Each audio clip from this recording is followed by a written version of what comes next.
E aí, estudante, seja bem-vindo ao meu canal. Esse é mais um vídeo com aqueles conteúdos completíssimos. Hoje, questão indígena no Brasil, a gente vai desde 1500 até os dias contemporâneos. Completíssimo para você sair dessa aula seguro, dominando e mandando ver, seja na redação naquela prova. Você vai sair daqui com um conteúdo completíssimo. Quer ver só? Pega papel e caneta na mão, dá pausa no vídeo que eu estou te esperando. Vamos lá?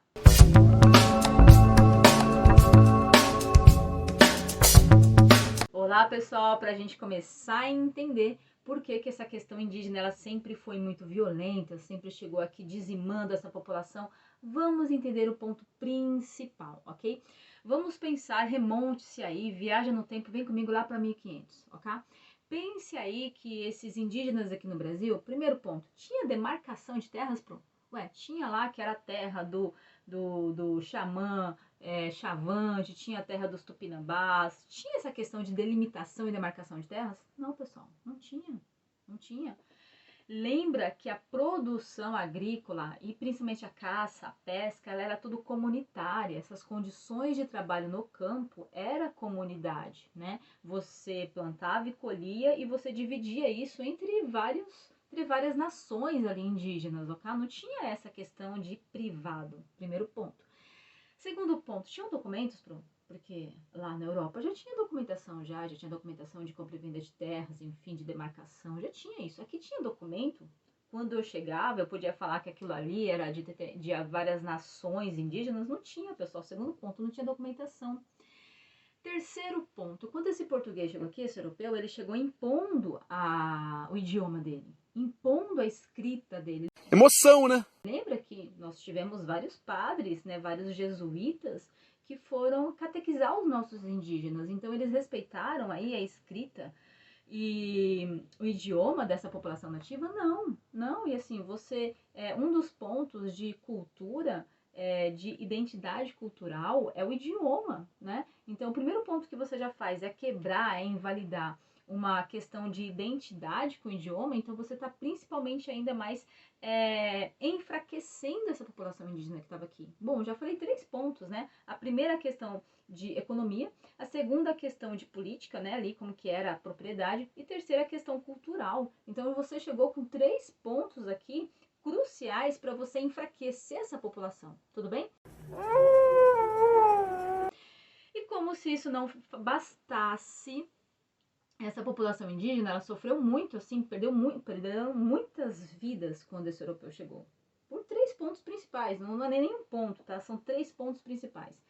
Primeiro ponto, vamos entender que esse europeu, ele trouxe muitas doenças, né? Porque a condição de vida aqui era diferente. Esse indígena vivia dentro das matas, né? Vivia ali com poucas vestes, ele vivia com muito contato natural. Então chegaram esses indígenas, Errou. chegaram esses europeus que traziam muitas doenças, que tinham um estilo de vida muito diferente. Os indígenas faleceram principalmente por conta, toma nota aí, tá? Do sarampo, da varíola e da gripe. Exatamente. Segundo ponto aí da questão da saúde, né? As condições de trabalho, pessoal. Tinha horário para entrar? Tinha horário para sair? Tinha horário para almoçar? Tinha descanso? Não tinha. As condições de trabalho, ó, você vai trabalhar o horário que eu quero, são 12 horas, 16 horas, 14 horas de trabalho e ponto final. Então, muito deles enfraqueciam, se adoentavam ou morriam ali pelas péssimas condições de trabalho. Estamos juntos até aqui? Terceiro ponto. A gente tem que lembrar também que muitos aí entravam em conflito, muitos não aceitavam aquelas condições. E daí tem um conflito que o indígena está com flecha na mão. E tem o conflito que o europeu está com armamento bélico, arma na mão. Quem é que vai ganhar esse combate? Será? Não, não, tropinha. Já fica muito claro, né? Então, volto a falar, você teve então a questão da economia, da política, da cultura e agora das condições sanitárias, das condições de vida, da questão da violência no trabalho. Fez sentido aí? Então não é de se esperar se agora eu vim falar para você que essa população. Detalhe aqui, tá? Sempre quando vai se falar de história, tem alguns números que eles são muito divergentes, são muito diferentes. Porque, primeiro ponto, quem é que vai contar esses indígenas quando chegam aqui, pessoal? Quem que vai ficar contando? Onde é que você vai registrar? Como é que você dá uma segurança que essa contagem tá certa? Existia um órgão que contava isso que registrava? Tudo bem até aqui? Então, tem alguns livros que falam que era de 7 a 6 milhões E tem alguns livros no Brasil, principalmente o IBGE, que conta que são 3 milhões. Eu vou tratar então com o dado do IBGE, o oficial 3 milhões, mas tome nota aí que tem algumas obras, alguns livros, alguns escritores que datam de 7 a 6 milhões, ok? Então, estima-se que de 1500 a 1800 você tinha chegado a uma dizimação de 60 a 70% dessa população. Exatamente, de 60 a 70% dessa população. E se isso não foi suficiente, né, a abolição da escravatura ali no final do século XX, né, século XXI, de 1900 a 1950, quando a industrialização está a todo vapor no mundo e principalmente também no Brasil, e já não havia mais o trabalho escravo, mesmo assim, perguntas. Para onde é que vai esse indígena? Se antes ele tinha a terra é o único local onde ele vai trabalhar, e agora você tem indústria, ele não quer ir e não sabe ir para a indústria. Detalhe aqui, ok? Segundo ponto que a gente tem que pensar. Então, para onde que ele vai se agora ele já também não tem terra? Onde é que ele vai se esconder? A questão é essa, tá? Onde é que ele vai se esconder? Para onde é que ele vai fugir? E respondendo essa pergunta, muitos foram se afugentar, foram fugir, principalmente para o litoral ou para o interior do Brasil, ok? E ali eles fizeram as suas comunidades. Nesse período, obviamente, alguns tiveram muita dificuldade de ficar na zona urbana, que nesse momento estava em constante crescimento, mas pensa aí que além de estar em constante crescimento, isso está num boom, você não fala o mesmo idioma, você não se comporta da mesma forma, você não tem a mesma identidade, ok aqui? E tem aqueles que foram, né, então, para o litoral ou para o interior fugirem, ok? Esse dado também é muito assustador, tá? Tem vários livros, vários registros que contam que de 1900 a 1950, mais ou menos 55 nações indígenas sumiram, se perderam, ok? A gente pode até pensar, putz, será que isso é muito, será que é pouco? Pessoal, quando os portugueses chegaram aqui, os livros datam que haviam de 700 a 1.200 nações indígenas no Brasil. Mas o número que normalmente ele distou, ele é divergente, porque você não tem, naquele período, você não tinha muitas condições de registrar, ok? Bom, e outro ponto é que quando esses indígenas eles foram se afugentar, foram aí pro litoral ou pro interior, ainda tinha a questão da terra, né? Porque eles não tinham documentação. A lei no Brasil ainda estava lá em constante evolução, né? Para você ter ideia, o SPI, que é Serviço de Proteção ao Índio, surgiu ali no século XX, no começo do século XX, e de tanto desgaste, de tantos problemas que tiveram administrativos, no final do século XX se transformou na FUNAI, Fundação Nacional do Indígena. E aqui tem mais um outro ponto muito importante para eu tratar com você. Toma nota, isso daí vai ser principalmente também um outro ponto que traz muita credibilidade para a sua redação. Entenda que se existe um serviço de proteção ao indígena, é porque é para proteger ele, né? É para proteger esse indígena. E houve, pessoal, vários momentos que alguns cafeicultores se juntavam com alguns capangas e tinham muito contato com dirigentes, com administradores, um deles é o Luiz Vinhas, administradores do SPI, e subornavam essas pessoas, exatamente, subornavam essas pessoas para que atendessem aos interesses desses cafeicultores. Como assim, Pro? Que viagem é essa? Ou dos cafeicultores, ou então nesse período como estava na industrialização, de instalação de mineradoras, instalação de hidrelétricas, tá? Instalação principalmente de grandes fazendas, né? Para exploração da agricultura e da pecuária. Aí você pensa assim, mas como é que funcionava para esse suborno? Eu vou te contar, pessoal, um dos momentos mais violentos, tá? Um dos momentos mais sangrentos para com esses indígenas, que se trata do chamado Paralelo 11. O que ocorreu no Paralelo 11? Bom, entenda que tinha lá alguns interesses privados precisando aí remover alguns indígenas de algumas terras, porque eles precisavam utilizar essas terras para mineração, principalmente mineração e instalação de grandes fazendas, tá? Agricultura e pecuária. E olha o que eles fizeram, pessoal, olha o que eles fizeram.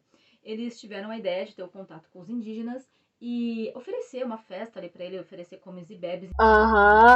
Sei. Nesses comes e bebes para eles, nesses alimentos para eles, eles envenenaram. Sim, envenenaram todos esses alimentos, essas bebidas, enfim, e os indígenas se alimentaram disso.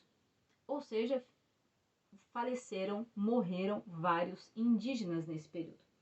E além disso, também nesse paralelo 11, no estudo, né, desse paralelo 11, também era uma das políticas desse mesmo grupo que buscava se fixar nessas terras onde estavam os indígenas, tá?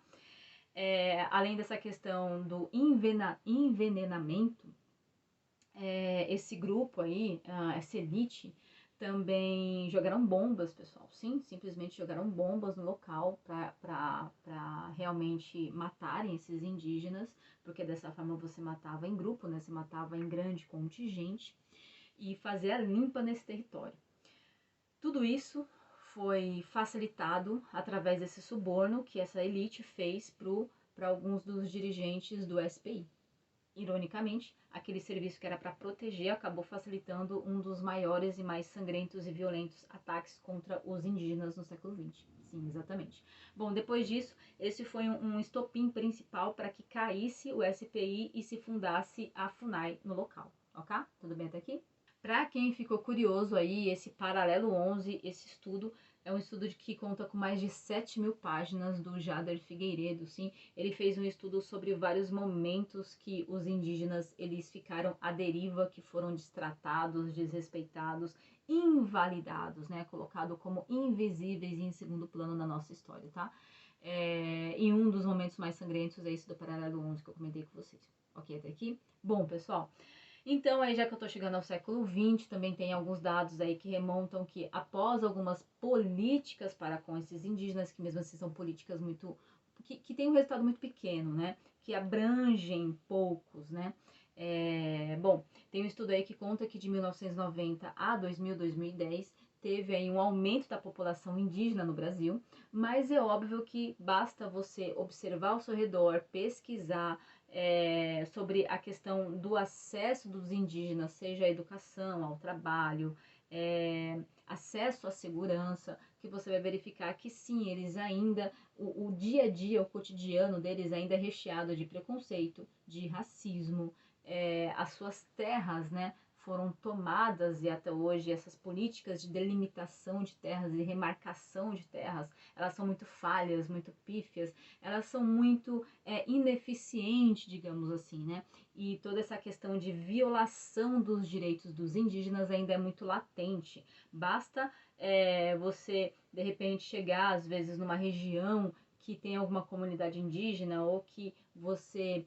vai buscar conhecer isso, você percebe que as condições de vida desses indígenas são muito deficitárias, são muito escassas, são muito precárias, na verdade, e desrespeitosas, né? Ou então basta você acessar a mídia e ver os grandes acontecimentos, as grandes atrocidades que ocorrem sempre de algum grupo privado, algum grupo de elite que viola esses direitos, né? Seja porque explora esses indígenas, seja porque explora o seu espaço, porque os maltrata e principalmente porque polui a terra ou então a água. Vamos entender que as grandes populações, até históricas, vou fazer uma observação aqui, né? As grandes comunidades, vou até remontar ao Egito, principalmente, ou a Mesopotâmia, as grandes comunidades, elas sempre se instalaram próximo de rios, porque fica mais fácil para você irrigar, para você pescar, né? A água, ela é sempre um facilitador da instalação das comunidades. Então, quando você polui rios